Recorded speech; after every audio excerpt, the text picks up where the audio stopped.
In my mother's tongue, the literal way to say I'm hungry is hunger is killing me. As a child, I thought this was an exaggeration. Working as a nutritionist, I came to realize that hunger truly does kill, and far more indiscriminately than a bullet. I grew up in a small unpainted house tucked behind a fenced garden. Though calling it a garden might be generous. It was an acre of land, mostly covered in wild bushes, scattered rocks, patches of stubborn grass, and a mix of trees. Mango, orange, and coconut, planted by my father, stood among the naturally growing trees that served as windbreakers. When my father, the sole provider for our family, died, hunger, poverty, and endless hospital visits became our new reality. My mother found herself raising 7 children who needed proper nutrition to stay healthy, something she could rarely afford. I still remember one evening, she called my siblings and I into the house. She spoke to us gently but firmly about the struggles ahead. She promised we would always have something to eat, but it might not be what we wanted.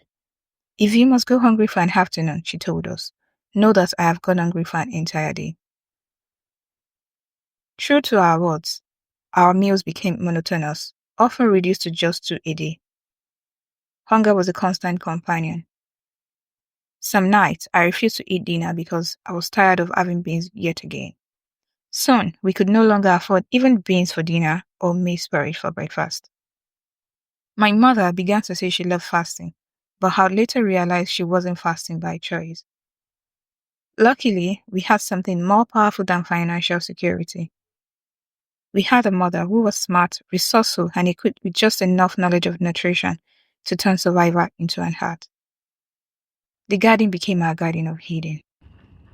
Beneath the scattered rocks, snail provided us with a reliable source of protein. In mango season, the trees bore our breakfast.